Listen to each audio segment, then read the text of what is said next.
tonight, shock and outrage over Israel's deadly strikes on a Gaza hospital. One strike, then minutes later, another, killing rescuers and 5 journalists who rushed to document the carnage, why Israel calls it a tragic mishap. Troops on D.C. streets now armed. I'm not a dictator. I'm a man with great common sense, and I'm a smart person.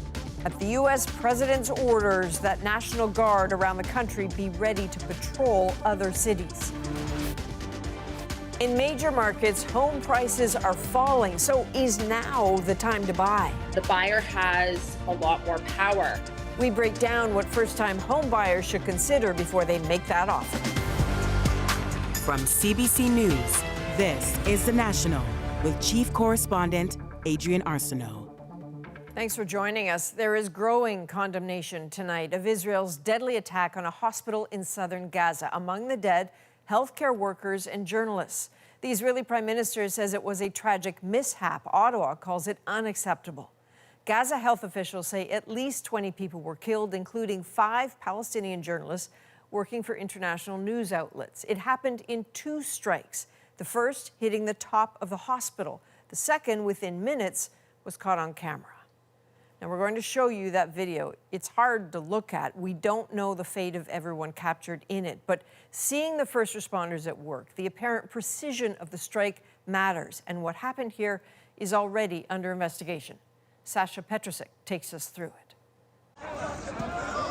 Israel's first fatal strike on Nasser Hospital sent medical staff scrambling as Palestinian reporters responded.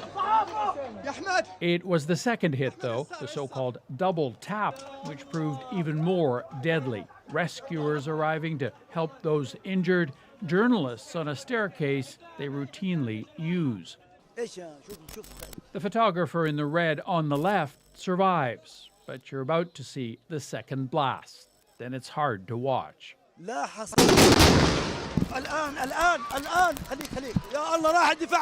At least 20 died, according to Gaza health officials, including 4 medical workers and 5 journalists. All of us reporters were there for the explosion, says Hatem Omar. Israel says its tanks initially targeted the hospital because soldiers saw a Hamas camera pointed at them and reportedly thought they were being tracked. Shock and grief spread quickly. Please take our picture. I have no photo of us together, yells the brother of one of the dead journalists, Muaz Abu Taha. All 5 worked for major media outlets, including Reuters, Al Jazeera, and Associated Press. Israeli Prime Minister Benjamin Netanyahu calls it a tragic mishap, which Israel deeply regrets and promised an investigation. The IDF does not intentionally target civilians. It's the second time in 2 weeks that Israel has killed groups of Palestinian reporters, more than 10 altogether, in a war that's seen some 200 die. We're in this endless loop because Israel has not been held accountable for any of these killings. This is the deadliest conflict for journalists that CPJ has ever documented. Global condemnation was swift. Canada called Israel's strikes horrifying and unacceptable. So it's a nasty situation, very nasty, horrible thing. The UN says journalists and medical staff have to be able to work without intimidation. The Secretary General strongly condemns the killings of Palestinians today in Israeli strikes. Palestinian journalists are really the only way we've known what's going on in Gaza for these past 22 months. I mean, they're the world's eyes and ears because unlike previous Gaza wars, when both of us have been able to go in and report what's going on, this time Israel's decided to keep all international journalists out. Yeah, it's changed. Let's talk about these double strikes. It's important to go through them. Yeah, so Israel seems to have adopted this tactic of hitting one spot, in this case a hospital, once, and then waiting a few minutes and hitting the same spot again. And what that means, though, is that a lot of emergency workers flood in, journalists flood in, civilians, and that puts them at risk, which has been criticized internationally. And some experts have even suggested that it violates international law. Okay, we'll stay on it. Sasha, thank you. My pleasure. Prime Minister Mark Carney is in Germany tonight on the heels of visits to Poland and Ukraine, which focused in large part on defense. Sunday, he hinted Canadian troops could one day be on the ground in Ukraine if a ceasefire is reached with Russia. Kate McKenna looks at how feasible that really is. During a trip to Poland, the Prime Minister met with members of the Canadian military, helping to train Ukrainian soldiers. When people around the world in Canada and around the world see a maple leaf, the maple leaf's on your shoulders, they feel hope.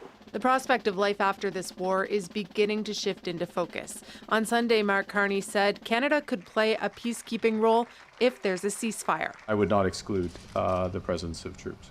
Canada's defense minister says how that would look is still up for discussion.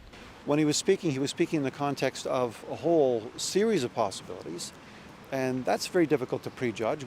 Carney has pledged billions more in military spending, but Canadian troops haven't been involved in a major peacekeeping operation since the one in Mali, which ended in 2023. We'd literally have to take them from somewhere else and stop doing something else operationally.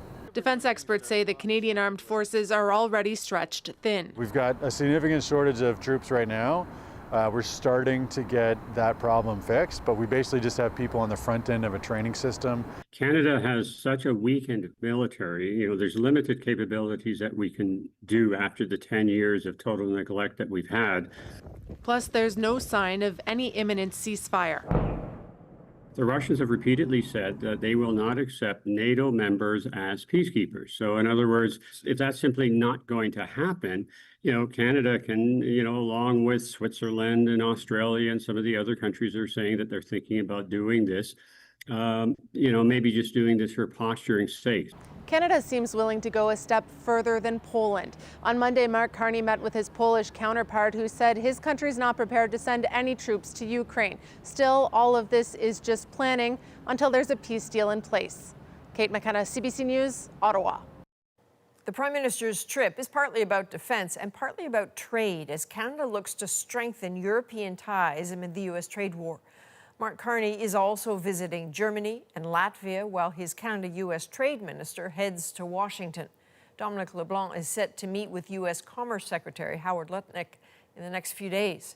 Canada has announced plans to drop many of its retaliatory tariffs on U.S. products as of next week.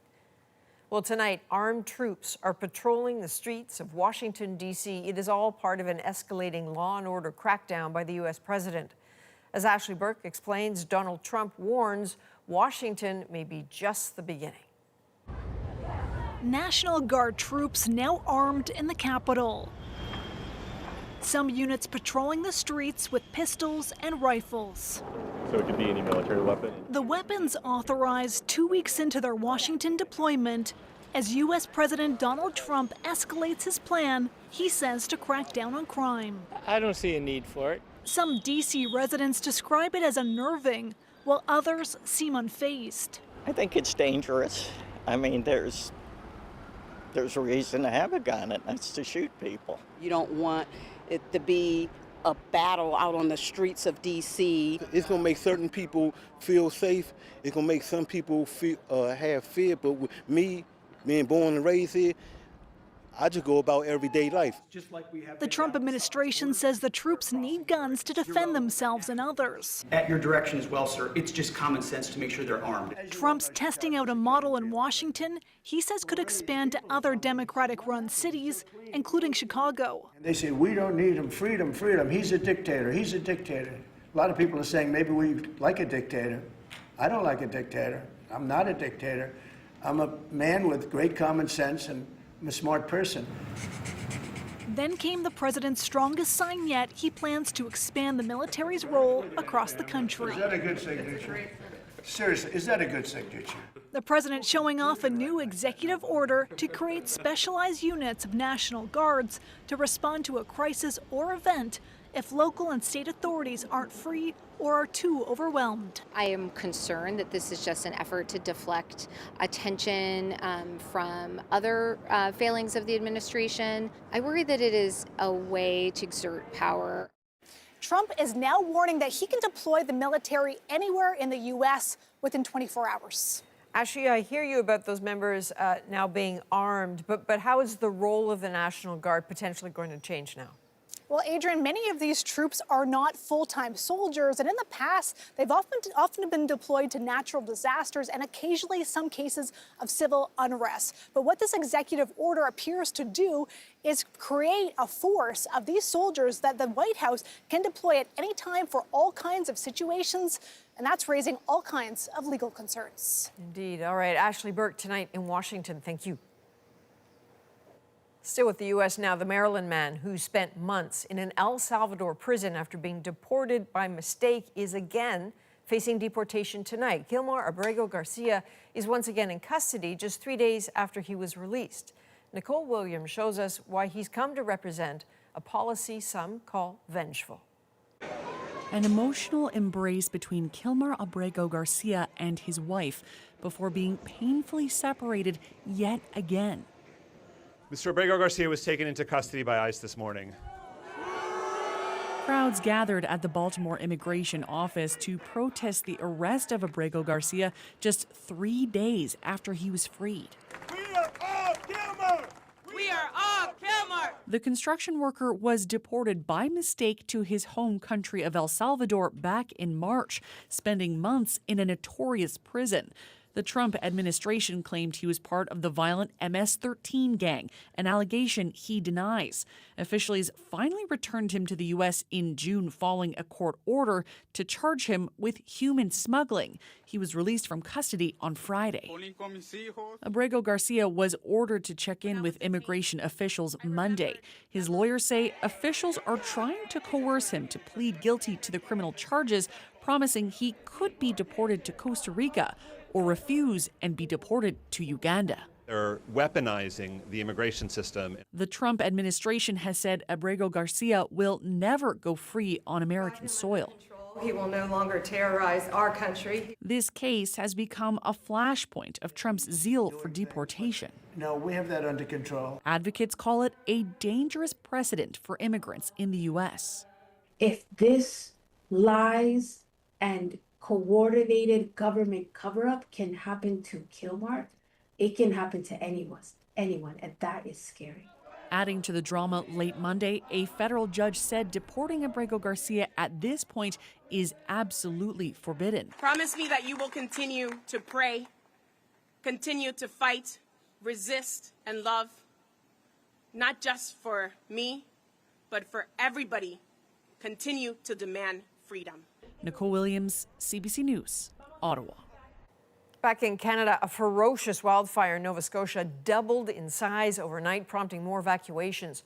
Already, the Long Lake fire has damaged homes, but as Nicholas again reports, in other parts of Atlantic Canada, firefighters are making progress. Even from afar, the magnitude is clear. Nova Scotia's Long Lake wildfire more than doubling overnight. So far, the flames have forced more than 1,000 people from their homes. I'm going to try to find a place to stay. I'm living in my truck right now. Tim Donald is one of hundreds left reeling as officials confirm a number of homes have been destroyed. Donald's could be one of them. I'd hate to lose all our belongings. Our house, our garage, our barn, all our equipment, stuff we've worked so hard to have. The fire is burning in Annapolis County, around 200 kilometers west of Halifax, now covering more than 80 square kilometers. The evacuation zone increasing as hot, dry weather fanned the flames. It's an awful feeling, an out-of-control fire. It's just an awful feeling. The premier warning more evacuations are possible, speaking directly to those worried about their homes. You're going through something that is completely unimaginable, most people's worst nightmare. Across Atlantic Canada, fires are still burning out of control, but things are looking up. In New Brunswick, conditions have improved enough to lift the ban on hiking and camping in the woods. Folks who have helicopters, planes, trucks, dozers, you name it, spare beds, kitchens, New Brunswickers have been stepping up to help. In Newfoundland and Labrador, the massive Kingston fire that destroyed more than 200 homes is still not under control, but it hasn't grown, allowing some residents to return home. I think a lot of people are traumatized when they go back to their homes. Though conditions are turning in parts of Atlantic Canada, bringing hope after weeks of anguish, Nova Scotia is still battling the worst of it. And though some rain is falling, officials warn it won't bring much relief. Nicola Sagan, CBC News, Halifax. Firefighters are also dealing with some dry, hot, and very windy conditions in the heart of California's wine country. Fire in Napa County is over 27 square kilometers and only 13% of it is contained. But so far, there are no reports of damage to structures or vineyards. The fire triggered a state of emergency on Sunday and hundreds of people are under evacuation orders or alerts. Well, the fight to save hundreds of ostriches from a government-ordered cull at a BC farm is getting another boost from south of the border. As Yasmin Renea reports, a former TV doctor turned U.S. government official is standing firm on his position to stop the slaughter. These ostriches living on a remote farm in the BC interior are set to be culled, but American officials are ramping up their campaign to save them. I think we have an opportunity to do something helpful for Canada, for the United States, and the global community in general. Dr. Mehmet Oz, the former TV host turned U.S. government health official, claims the 400 ostriches could be the key to medical breakthroughs. The cull was ordered in December by the Canadian Food Inspection Agency after 2 dead ostriches tested positive for H5N1 avian flu. Killing the entire surviving flock is necessary, the agency says, to control the virus. Universal Ostrich Farms disagrees. We have had no illness and no deaths on our farms for 223 days. They are thriving. Health and Human Services Secretary Robert F. Kennedy Jr. has also taken up the cause, asking the birds be saved and studied. Oz and RFK Jr. claim the ostriches may have developed special immunity, something infectious disease experts dispute. There's nothing unusual or remarkable about these animals that would interest the scientific community. They say the chances that the birds are still carrying avian flu are low, but not zero. They can be healthy carriers. If they have the virus, then that virus is circulating and potentially replicating, mutating. Backed by a U.S. billionaire, the farm has been fighting the cull order in court. And after losing in Canada's Federal Court of Appeal on Thursday, they're ready to go to the Supreme Court. Some experts say this long legal battle could set a dangerous precedent. And when you're dealing with a potential pandemic virus and something where you need to move quickly, you can't allow everyone just to bog things down, weaponizing the court system. Oz says if Canadian officials don't agree to keep the ostriches alive, he'll try to bring them to the U.S. Yasmin Renea, CBC News, Vancouver. There are new national guidelines tonight detailing the best ways for Canadians to quit smoking. We have some really powerful tools that are accessible. Why e-cigarettes and vaping are low on the list. Next. Plus, a K-pop streaming sensation dominates the big screen, too. The Canadian creator behind it. And a little later, the cat came back after being lost on a BC ferry. Oh my God, we've got you. Oh, kitty. Oh. A reunion after more than 2 weeks missing. We're back in 2.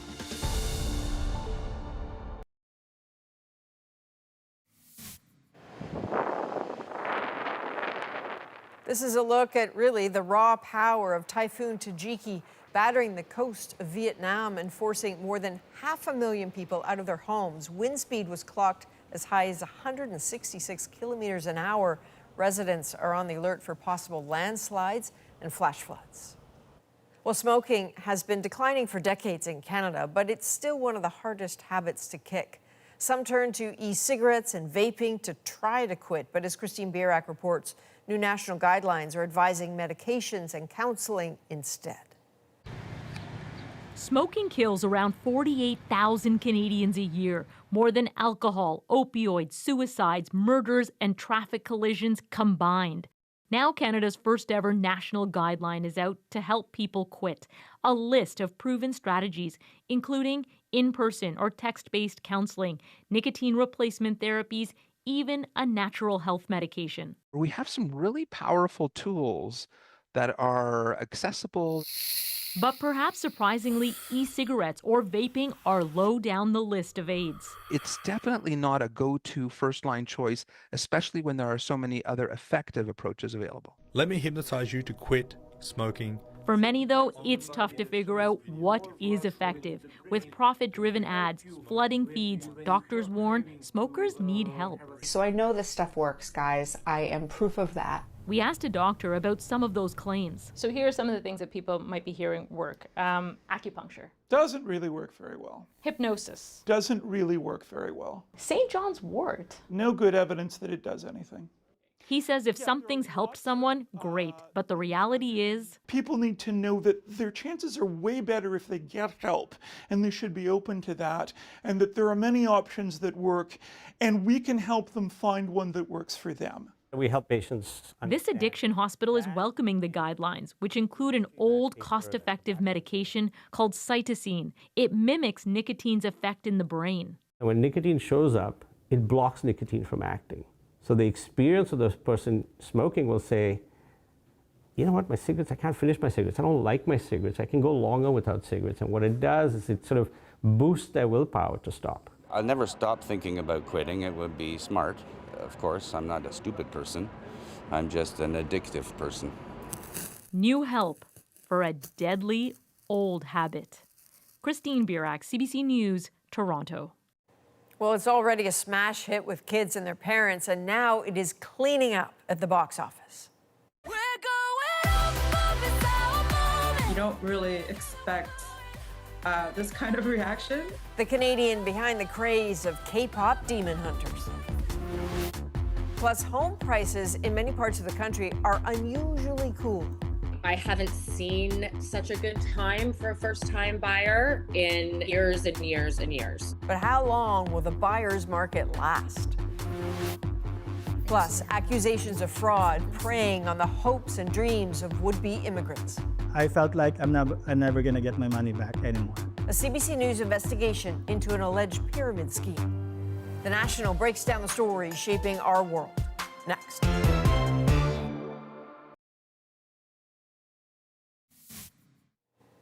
Canadian investor Kevin O'Leary has revealed that he was one of 3 buyers who paid a record-breaking price for this Kobe Bryant and Michael Jordan sports card over the weekend. The card, signed by both NBA legends, went for nearly $18 million, almost $500,000 more than the 1952 Mickey Mantle card, which previously held the record. Well, a Canadian creation is getting some global attention. K-pop Demon Hunters is the latest animated hit lighting up theaters. And as Ali Chiasson shows us, it is giving families something to enjoy together this summer. K-pop Demon Hunters is setting a new standard of success for movies making the leap from a streaming platform to the big screen. You don't really expect this kind of reaction. The film, created by Canada's Maggie Kang, was already the most watched animated original on Netflix, with 158 million views since its release in June. Yeah! But it was also #1 at the box office this weekend, grossing nearly $20 million. I honestly didn't think it was even possible for a movie to be this popular, really. Kang went from hiding her Korean pop or K-pop posters from her non-Korean friends growing up in Toronto. They thought it was kind of funny and made fun of it. To creating the next big thing. Just makes me really proud. If you go by what audiences are looking for, then you are actually going to have the most success. Turns out what audiences are looking for is a movie like this, about a superhero K-pop girl group saving the world from a soul-sucking demon boy band. This is the perfect time, I think, for a movie like this. Films are meant to be escapism. And, as this young superfan points out, the soundtrack is also topping the music charts. Them slaying demons and the mix of songs they do, I just love it. This family went to one of the sing-along screenings in Toronto. People were really, really into it, even the adults. From characters to cosplay, dances to learn. You're my soda pop, my little soda pop. What's this? I can teach you. Songs to sing, K-pop Demon Hunter cracked the code of what it now takes to slay across all platforms. Mom's excited for a sequel. I hope that potentially there will be another one so that we don't have those same 3 songs on repeat for the rest of my life. You could probably recite all the lyrics too. Pretty much. I think I could actually act in the movie at this point. Ali Chiasson, CBC News, Toronto. Time now to dig deeper into the stories shaping our world. Promised a Canadian dream, some Filipino migrant workers say the dream was a lie. All these documents that they got the clients sign are bogus.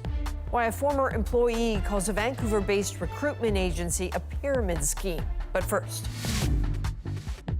lower prices and cooling interest rates have first-time home buyers wondering if this is their chance to own.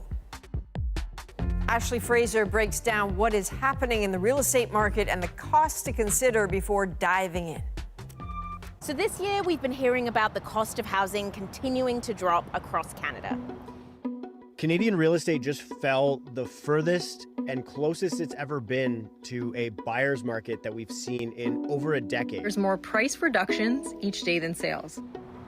With lower prices and lower interest rates, you might know friends or family looking to buy for the first time this year. And if you are a first-time home buyer, is this the best time to buy? I haven't seen such a good time for a first-time buyer in years and years and years. Interest rates have finally started to come down, and so there's kind of a re-emergence of first-time buyers. The prices of homes in both the Greater Vancouver and Toronto area have dropped significantly since their peak in 2022. Experts tell us there seemed to be new life in Canada's housing market at the beginning of last fall as interest rates continued to drop. What we've seen is on the demand side that interest rate cuts since June of 2024 have been able to make it a bit more affordable, more realistic for some buyers. But then, a lot of that slowly returning demand seemed to hit pause again this year. Tariffs are going to make us rich as hell. In part because of the news of the trade war with Canada and the US. It made a lot of people feel uneasy, and demand has remained slow. Now, it's still expensive to buy in some of Canada's biggest markets. According to recently released data, the average price of a one-bedroom condo in the GTA sits at just under $700,000. We're going to see a lot more buyers coming out. But this Toronto real estate agent says buyers are finding properties even cheaper in today's market. A year or two ago, for $600,000, you would have gotten a tiny little baby condo. Right now, for under $600,000, you can get a pretty decent one-bedroom condo. Or you could look sort of an hour and a half, 2 hours outside of Toronto. You're definitely getting in the market for a 3-bedroom house. Now, this isn't happening all over Canada. Many housing markets have stayed quite stable.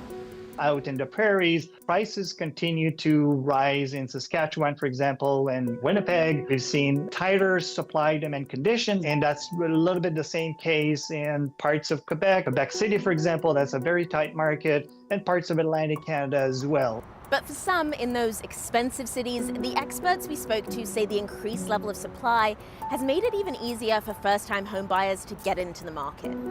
That ease means a lot of different perks, including being able to negotiate your price. I think the average days on market in a lot of neighborhoods right now are closer to 45 days, which is very high in Toronto standard. It's just a good time to make a move, and that's just houses. A lot of condos are selling for less than they were bought for just a few years ago.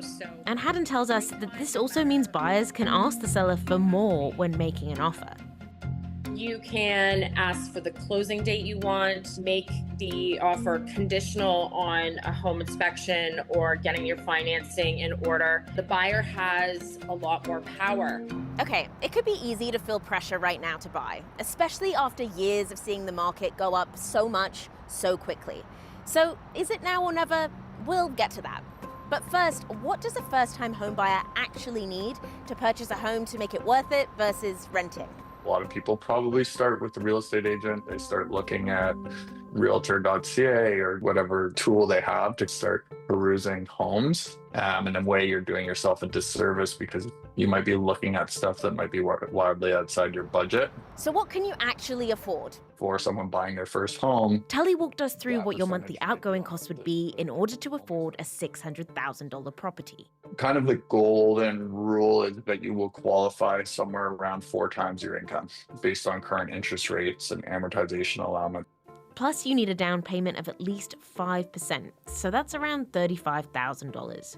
So on that $600,000, if you were putting that $35,000 down, the minimum, you'd need about $130,000 a year household income. And that's assuming you have good credit and not too much consumer debt.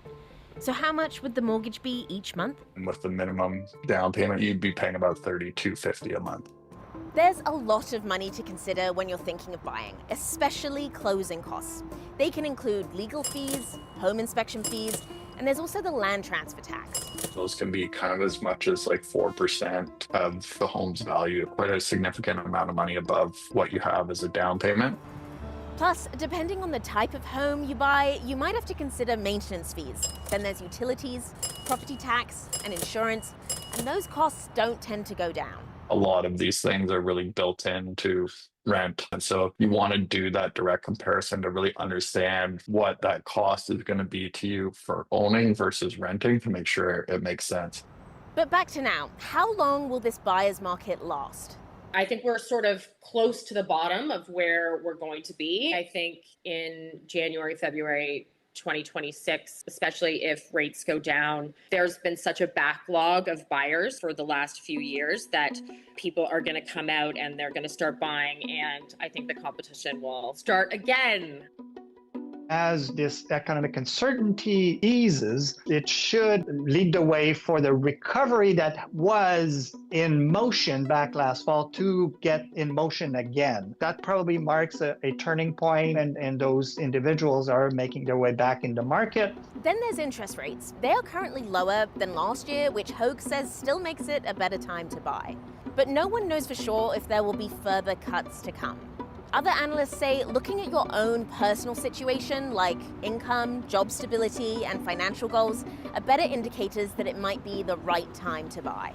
There would be a gradual recovery taking place from a demand perspective, buyers coming back in the market. Even if this is a buyer's market, trying to time for the best possible price can feel like trying to hit a moving target. So many first-time buyers are like, I want to wait until the very bottom. You can never find the bottom. I would say if you can find something that is a really good deal and that you think is a good investment over time, now is the time. So yeah, it's really difficult to know when and if you found the bottom of that market. We also spoke to a real estate market researcher. He says there could be even more inventory on the market this year, and that's because many of those low interest 2020 mortgages are going up for renewal, and people may choose to sell instead of actually renewing those. And so he recommends, if you are a first-time home buyer, maybe wait for another 6 to 9 months and kind of monitor the market. Okay, I understand this is not entirely academic for you, right? It's not just a journalistic enterprise. You're also a first-time home buyer. So does this parallel what you're seeing out there? Pretty much. I'm slowly looking mostly just at condos. And it does seem like there's a lot of things sitting on the market. And every day I'm kind of scrolling just to see what might be out there. But that being said, a lot of my friends have bought homes for the first time. They've bought houses. And that's very different. It's a lot more competitive, but by and large, not as competitive as it was back in 2022, for example. Right. All right. Thank you and good luck. No, thank you. Coming up, their dreams of moving to Canada were dashed, their life savings lost to an alleged pyramid scheme. All these documents that they got the clients sign are bogus. It means nothing. The CBC News investigation is next.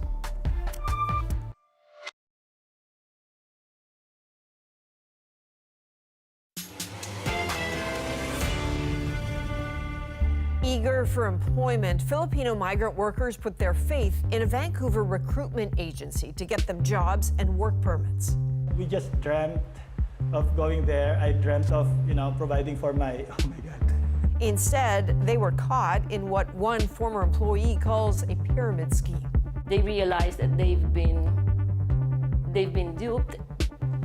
Back in the spring, Lindsay Duncombe investigated how those workers' Canadian dreams turned into nightmares. The promised land.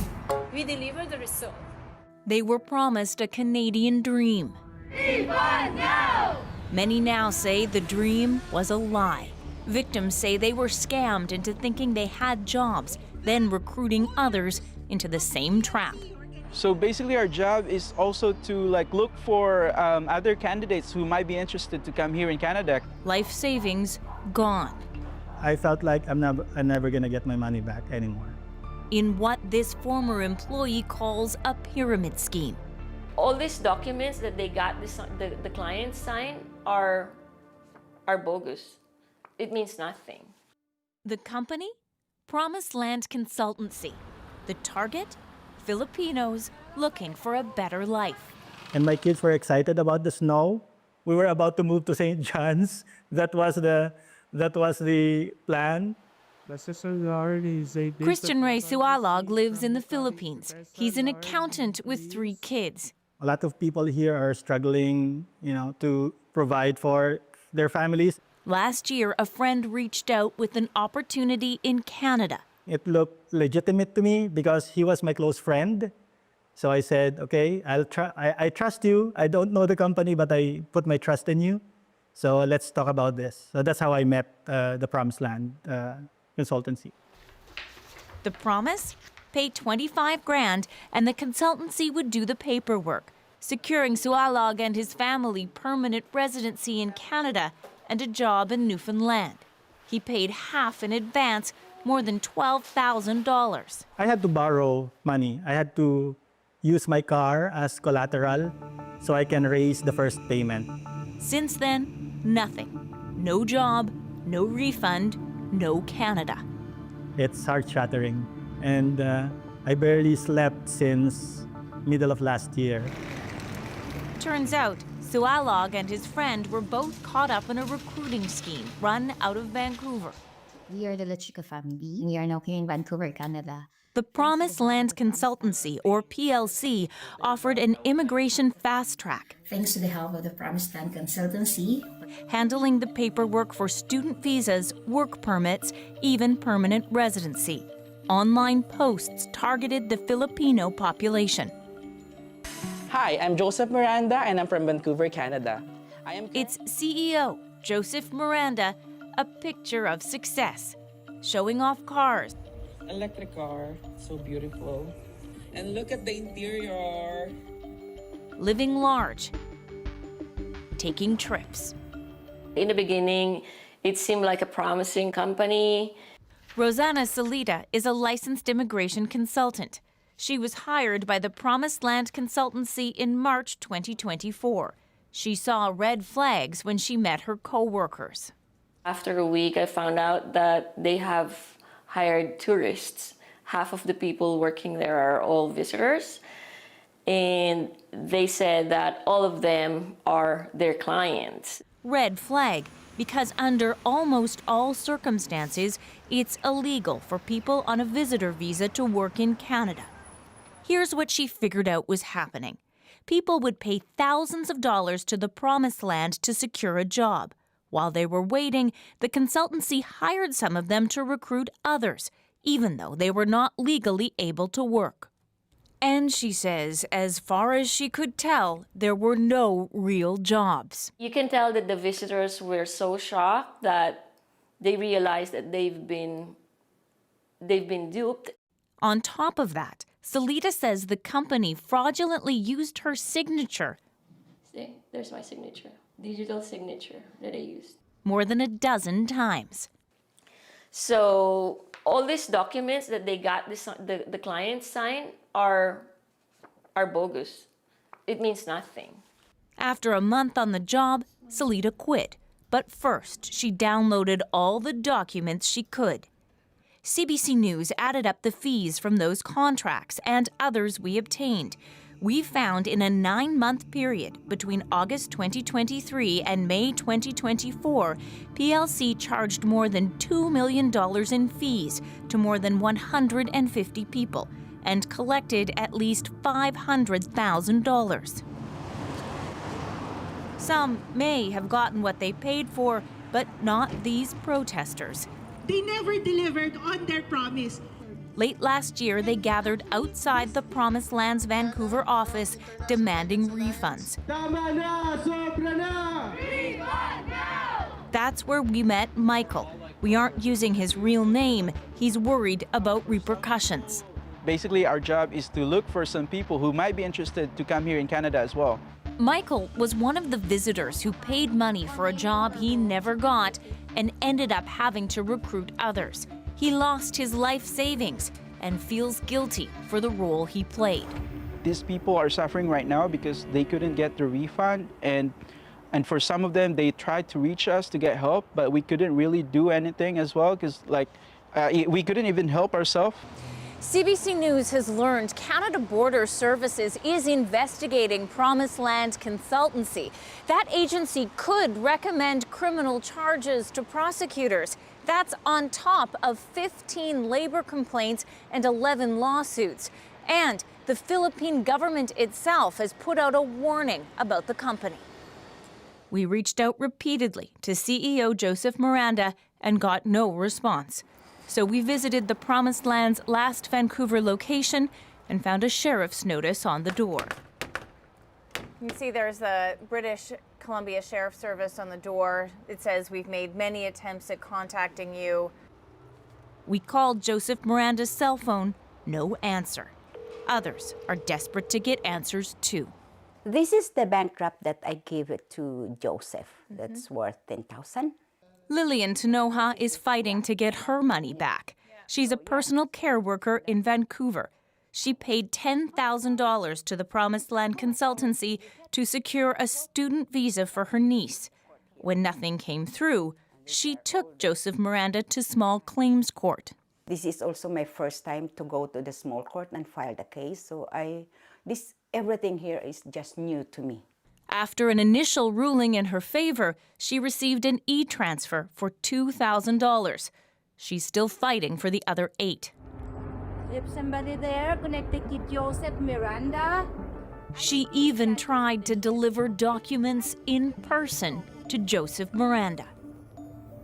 I think anger really drives you to do it. Like you're angry, you really wanted to do, not for yourself, but for everybody.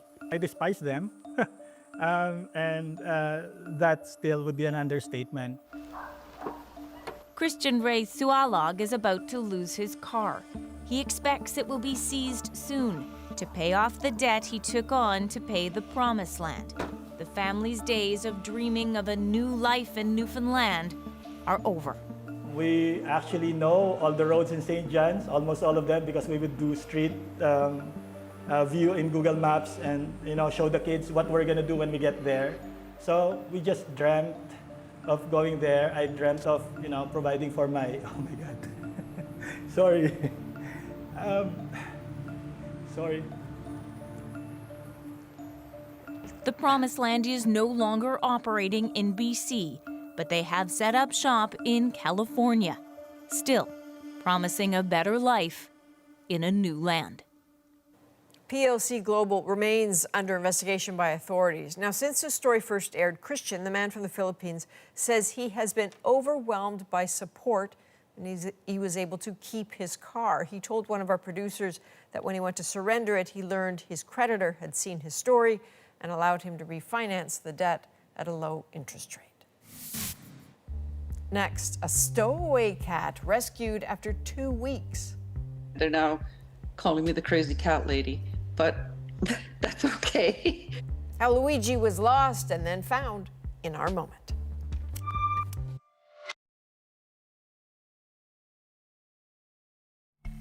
Well, I guess you can tell by looking, but that is one happy duo. You are looking at BC's Nelia Herbert holding on to her tuxedo cat once he was recovered after, get this, he went missing while on a ferry. So with some helpful souls and a bit of sleuthing, Luigi ended up back in her arms. And tonight, the story of the Stowaway cat gone for 2 weeks makes our moment. My kids, they're now calling me the crazy cat lady, but that's okay. I had lost Luigi for 15 days when we were traveling back from Vancouver Island on the BC Ferries boat. Somehow, Luigi managed to squeeze out the back window of the truck and got out onto the car deck.